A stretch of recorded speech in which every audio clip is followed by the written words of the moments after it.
राधे राधे, हरे कृष्णा प्रिय भक्तों। आज मैं आपको बताने वाली हूँ कार्तिक का महीना ख़त्म होने के बाद मार्गशीर्ष का महीना प्रारंभ हो चुका है। अब मैं आपको हर रोज़ बारी बारी से मार्गशीर्ष माह की पौराणिक और दुर्लभ कथाओं को सुनाऊंगी। मार्गशीर्ष मास को स्वयं भगवान श्री कृष्ण ने मोशाना मार्गशीर्षम कहकर सर्वश्रेष्ठ महीना बताया है। एक समय नारद जी ने भगवान विष्णु से कहा, हे प्रभु, कौन सा महीना आपकी आराधना में सबसे शुभ माना गया है? तब भगवान बोले, हे नारद, जिस भक्त ने मार्गशीर्ष में स्नान दान और मेरा नाम स्मरण किया वह तेज, धन, संतान और सौभाग्य से संपन्न होता है। विशेषकर तिथि मेरे भक्तों के लिए वरदान स्वरूप है। इस मास में एक गरीब ब्राह्मण और उसकी पत्नी सत्यभामा रोज विष्णु सहस्त्र नाम का जप करती थी। उसके घर में भले ही धन कम था पर भक्ति अथाह थी। उन्होंने प्रथम तिथि के दिन तुलसी और भगवान विष्णु का पूजन किया, सात्विक भोजन बनाया और निर्धनों को दान दिया। भगवान प्रसन्न हुए और बोले, जहाँ मार्गशीर्ष प्रथम तिथि पर तुलसी विष्णु की पूजा होती है वहाँ धन, ऐश्वर्य और सुख स्थायी होता है और उस घर में कभी दरिद्रता प्रवेश नहीं करती। तभी से यह तिथि शुभारंभ हुई थी और इस दिन से इस तिथि का शुभारंभ होकर भगवान श्री हरि की कृपा उनके घर में रही और मन में शांति और पवित्रता का ध्यान करते हुए धन लाभ और व्यापार में वृद्धि होने लगी। संतान सुख और दाम्पत्य जीवन श्री हरि नारायण की कृपा से चलने लगा। अब आप मार्गशीर्ष में सुनी जाने वाली पौराणिक कथा सुनिए। नरेश जन्मेजय ने एक महर्षि व्यास से पूछा, भगवान, मार्गशीर्ष मास में प्रातः काल पवित्र नदी में स्नान करने का क्या फल है? यह व्रत कैसे प्रारंभ हुआ? तब व्यास जी ने कथा सुनाई। बहुत समय पहले कुंडलपुर नामक नगर में सुशील, सत्यवान और धर्म को मानने वाला एक वेश्या रहता था। उसकी पत्नी का नाम सुमंगल था। यह दंपति बहुत धार्मिक थे परंतु उनके यहाँ संतान नहीं थी। संतान की इच्छा से वे अत्यंत दुखी रहने लगे। एक दिन कार्तिक का मास आया। कार्तिक के अंतिम दिन अगले दिन का जो मार्गशीर्ष आया। प्रातः काल जब सूर्य निकलने ही वाला था तो वह तेजस्वी साधु उसके द्वार पर आया। साधु बोला, हे गृहस्थ, दुखी क्यों हूँ? वेश्या ने विनम्र होकर कहा, स्वामी, हमें संतान का कोई सुख नहीं मिला, यही हमारी व्यथा है। साधु मुस्कुराए और बोले, यदि तुम कल से मार्गशीर्ष स्नान प्रारंभ करो, भगवती लक्ष्मी की उपासना करो तो निश्चित ही तुम्हारी संतान होगी और घर में धन धान्य बढ़ेगा। फिर साधु ने विधि बताई। ब्रह्म मुहूर्त में उठकर स्नान करो, गंगा सरोवर के जल में ओम नमो नारायण जप करो, लक्ष्मी नारायण की आरती करो, दीपदान, तिलदान करो, व्रत मास भर करें। साधु वचन सुनकर उस दंपति ने प्रण किया कि आज से यह पवित्र स्नान व्रत करेंगे। जैसे जैसे दिन बीतते गए घर में शांति, सुख और धन बढ़ने लगा। एक माह पूरा हो गया।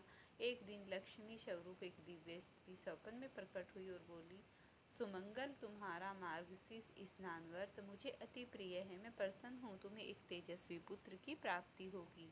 कुछ ही समय बाद सुमंगल ने स्वस्थ और सुंदर तेजस्वी पुत्र को जन्म दिया। उसके जीवन में पूर्ण सुख और समृद्धि लौट आई। जो मनुष्य मार्गशीर्ष में स्नान, दान, दीपदान तथा लक्ष्मी नारायण की पूजा नियम अनुसार करता है उसके घर में कभी धन की कमी नहीं होती, पाप नष्ट होते हैं और संतान की प्राप्ति होती है। महर्षि व्यास कहते हैं, मार्गशीर्ष स्नान भगवान श्री हरि और माता लक्ष्मी को अति प्रिय है। जो इसे करता है वह धनवान, भाग्यवान और पुण्यवान होता है।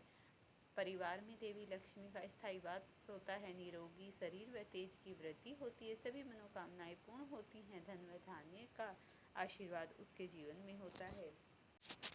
पूर्व समय की बात है। एक समय श्री सूत जी ने अपने गुरु श्री व्यास जी से कहा, गुरुदेव, कृपया कर आप मुझे मार्ग मास का महात्म्य कहिए, मैं निश्चय आपका शिष्य हूँ। व्यास जी कहने लगे कि रघुवंश के राजा दिलीप एक समय यज्ञ के स्नान के पश्चात पैरों में जूते और सुंदर वस्त्र पहनकर शिकार की सामग्री से युक्त कवच और शोभामान आभूषणों से पहने हुए अपने सिपाहियों से घिरे हुए जंगल में शिकार खेलने के लिए अपनी नगरी से बाहर निकले। उनके सिपाही जंगल में शिकार के लिए मृग, व्याघ्र, सिंह और जंतुओं से तलाश में इधर उधर फिरने लगे। उस वन में वनस्पति अत्यंत शोभा को प्राप्त हो रही थी। कहीं कहीं मृगों के झुंड भी रहते थे।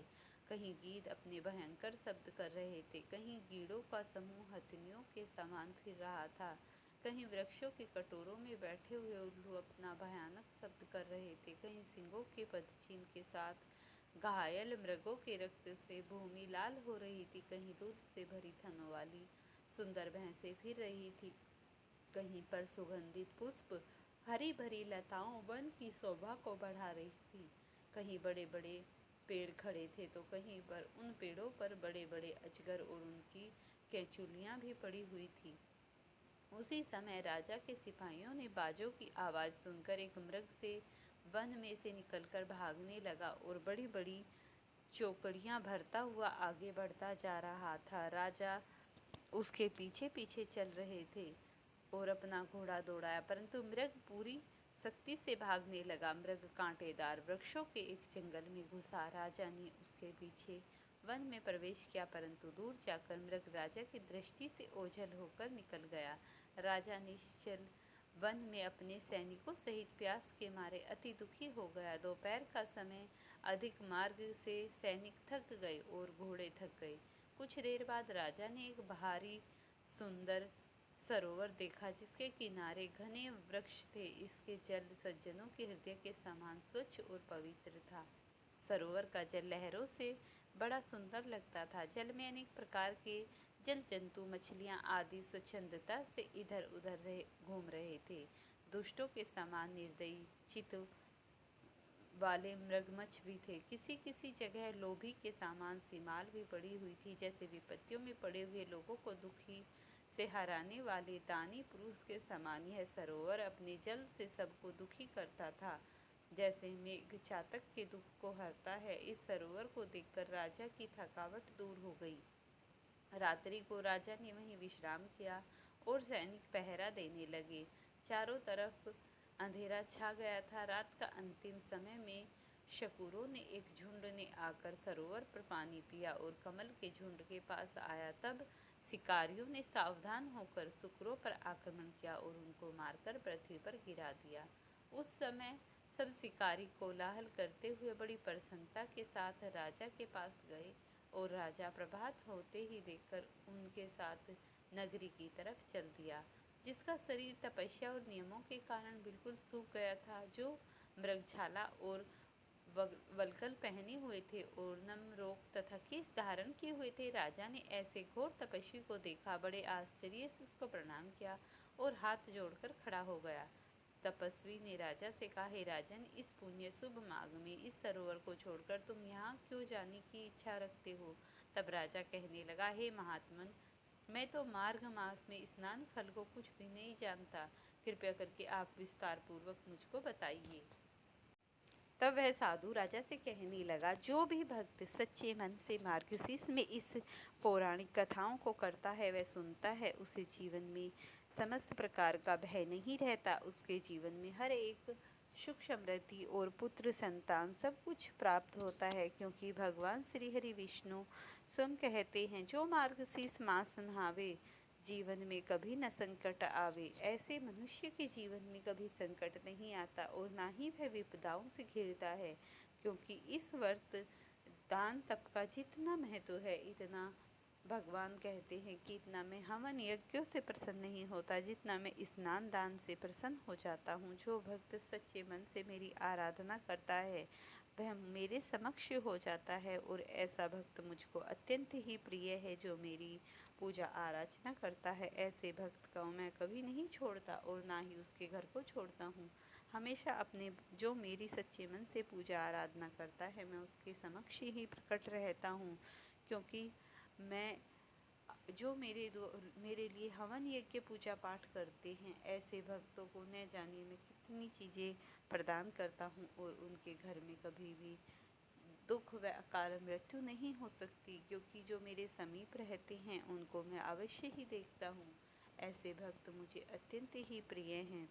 इसीलिए मार्गशीर्ष माह में हर एक साधक को चाहिए कि वो सुबह उठे, स्नान ध्यान कर भगवान श्री हरि विष्णु का कहीं सरोवर में या फिर घर पर ही गंगा जल डालकर स्नान करके ध्यान करना चाहिए, उनके पूजा और मंत्रों का जप करना चाहिए। ऐसे मनुष्य के जीवन में कभी धन की कमी नहीं होती, संतान सुख प्राप्त होता है और समस्त प्रकार के ऐश्वर्य भोगने के बाद वह वैकुंठ धाम का भागी हो जाता है। फ्रेंड्स, ये थी आज की वीडियो। अगर आपको पसंद आई हो तो इसे लाइक शेयर करना, चैनल पर नए हैं तो चैनल को सब्सक्राइब करना।